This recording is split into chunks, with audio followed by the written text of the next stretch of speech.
Hello, Simon here, the longevity coach, your longevity coach perhaps. I work with liberal men over 40 to improve their health, energy, well-being. And these are some of the ways that we can work on our health. These are the factors involved in our aging process. These are the 10 key factors of slowing biological aging. I'll give you more details on the coming pages, but these are them. We've got telomere length, inflammation, mitochondrial health, oxidative stress, hormonal changes, DNA damage, glycation, epigenetics, stem cell decline, and immune function. These are the 10 main aging factors, biological aging.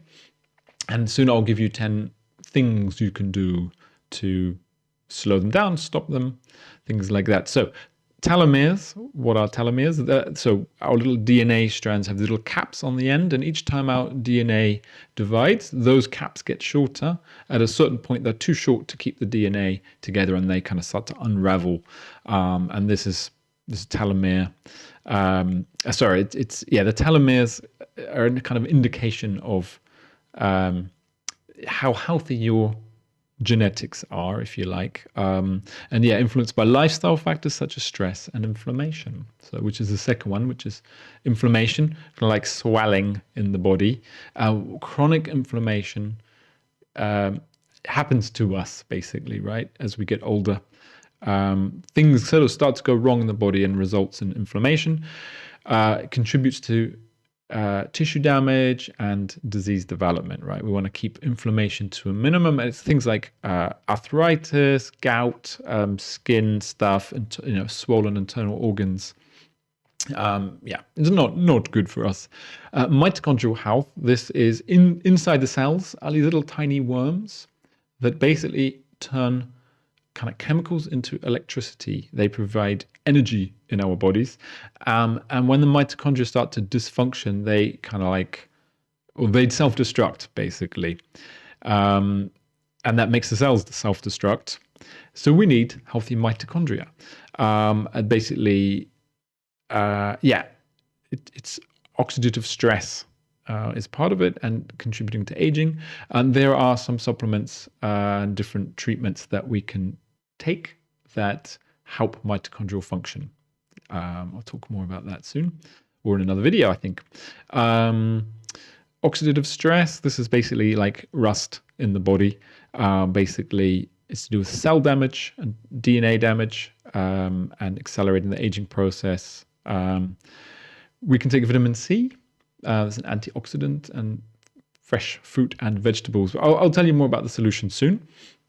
And then hormonal changes. Basically, as we age, our hormones decline. So women hit menopause, men have menopause. Particularly, so women are way more complex organisms than men.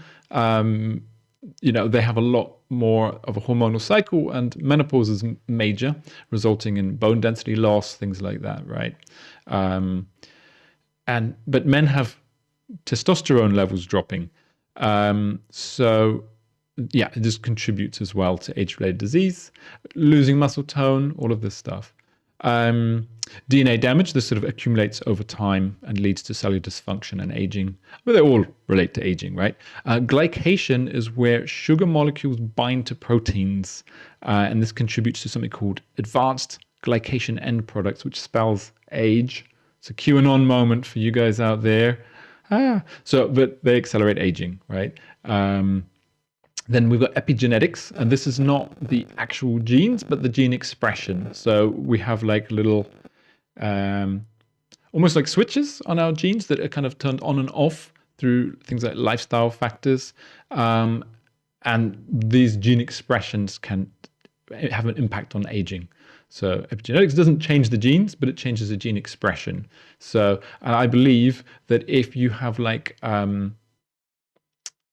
and I don't have a source for this off the top of my head, but I believe that if your family have experienced famine in the past, you're more likely to have diabetes, if I remember correctly, because of the epigenetics, right? Something's happened.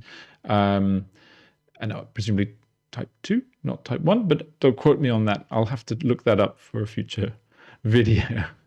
Right. Stem cell decline. Stem cells are like the kind of the blank cells in our body. We produce them throughout our lives. There are different types, but they basically kind of mobilize and move around and can repair damaged cells.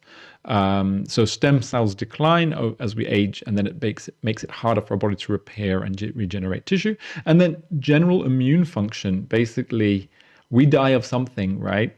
Sometimes it's just like our immune system can't keep going, and just small things get us. They kind of stack up, and then, because our body can't fight anymore. So chronic infections, things like that, and disease. So these are the kind of 10 main factors of aging. The 10 things you can do to extend your life and enhance them. And these are some of these are no-brainers, and you'll be like, yes, we know that. Why aren't you doing it? So obviously, quit smoking, moderate your alcohol intake, eat a whole food diet, reduce processed foods, do strength training for most people, stretch more, sleep better, take creatine, but maybe not for the reason that you think, reduce screen time, and spend time with friends and family, right? So let's look at a bit more. So quit smoking includes cannabis, but particularly tobacco, right? I don't know if the liquid, the vape pens are really much better because they're kind of coating your lungs in like a kind of fluid. So I'm not sure it's very good. In terms of like cannabis, it's becoming legal in many, many places in the world. I would suggest people move towards vaping it, like the dry herb vaporizer, or eating it. There's lots of edibles. It goes through your system. It hits in a different way. And if you're addicted to cigarettes, then I would suggest nicotine patches if you can't just sort of quit tobacco. Nicotine's pretty toxic, but your body processes it out really quickly. But generally, smoking's bad for you. I don't think that's any surprise, right? Moderating alcohol intake, because it's also not real good for us, right? It messes up your liver. It's loads of empty calories. And then don't binge your alcohol allowance in one session, right? I live in Greece. They have the Mediterranean diet. Here, you're very much drinking wine with food, or they're like the raki, which is like a kind of grape spirit, but with food again. So it's healthier. It helps you digest. And okay, some people get drunk, but the idea is that it's with food. It's part of a lifestyle, right? Speaking of food, eat a whole food diet, basically a balance of whole grains, lean meats, healthy fats. I'm pro-fat, though. I don't think we should be zero fat or low fat, because what do they put in to replace the fat? It's usually sugar or salt, right? Eat fruit and vegetables, and organic where possible. All of this organic where possible, because you kind of don't know what's been sprayed on your food. And the nutrient content is quite likely lower. And you can taste the difference. Like if you have hydroponically grown tomatoes, they taste like water and a little bit chemical. Or if you haven't grown organically in the soil, they taste like tomatoes, right? There's got to be something, and you're just going to enjoy your food more. Speaking of enjoying food, reduce processed foods. That includes fast foods, artificial sweeteners, and preserved meats. So fast food, because it's basically plastic, right? There's a guy on the internet, for lots of people now, that show this guy bought 2 burgers, ate one and put the other one in his pocket of his jacket. And then it was the end of winter. I think it was in Canada or somewhere. And then he put his jacket away for the summer. And he found it in the winter and put his hand in his pocket, pulled the burger out. It looked the same. It's not food. It's plastic, right? Think about that. Artificial sweeteners. I've heard people saying that they think they're fine. I don't want to risk it. It's a chemical. It's tricking your body. You think you're getting sugar, but you're not.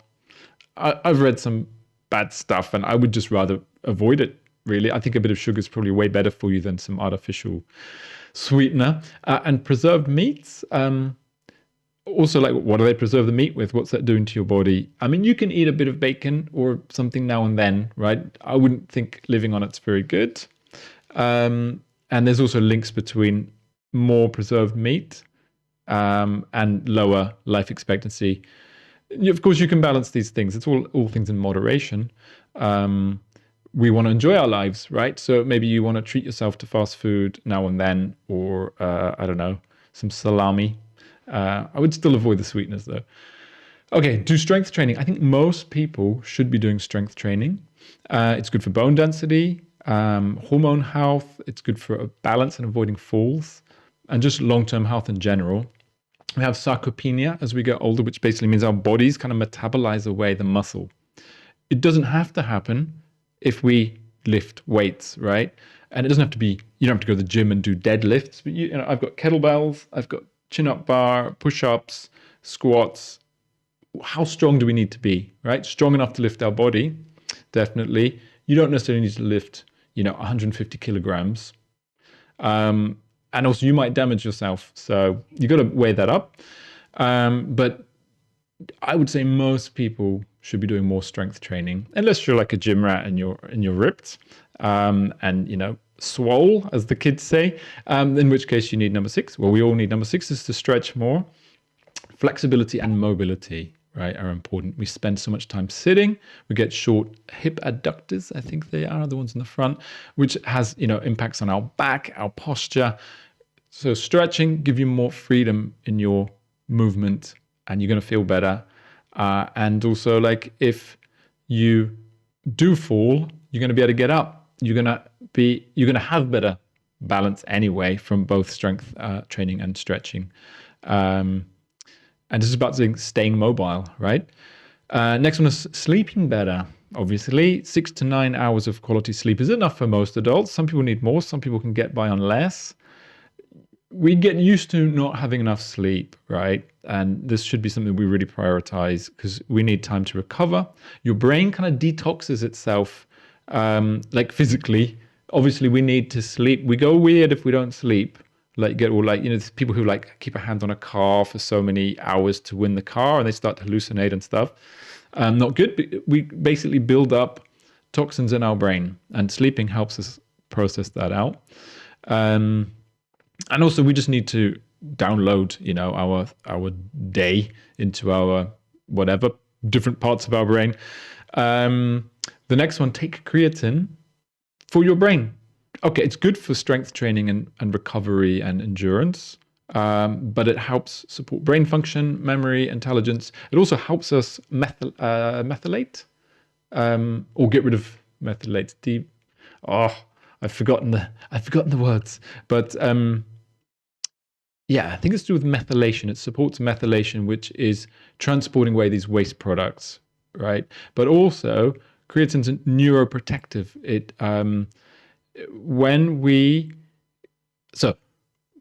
I think we're all likely, if we live long enough, to have some kind of dementia or Alzheimer's. And these are linked to amyloid plaques in the brain. You've got plaque on your teeth. In your brain, it's also not good. And creatine helps these things not form. I think it's more to do with Alzheimer's, but also dementia in general, right? So what else? Reduce screen time. He says, as you watch this on YouTube, probably on a phone, and particularly at nighttime, right? Reduce screen time because we're probably all slightly dopamine addicted to our phones. But blue light from our phones and screens, and also from artificial lights, right? That is not good for us. They affect sleep quality.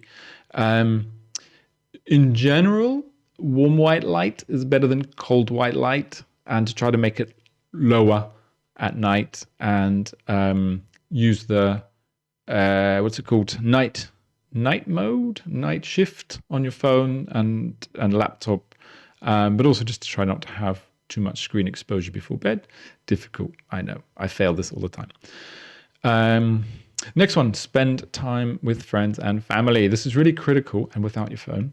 It's really critical to longevity. Like in the blue zones, these areas around the world where people live, longer than most other kind of cultures. They have really strong friend groups, family connections.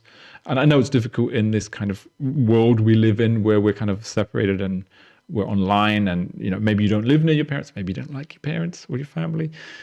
So I know there's a sort of epidemic of people not even having real friends, but we can create communities online. Okay, I just said not too much screen time, but a balance, right? And quality engagement, rather than like the trolling on all these social media sites. So there are alternatives. So Anyway, not giving you all the answers here, but some ideas. A note is don't try to be perfect, right? We're going to aim to move in the right direction. We don't want to stress ourselves that, oh, I have to do everything perfectly. That's also not good for our lives, right? We're here for a limited time.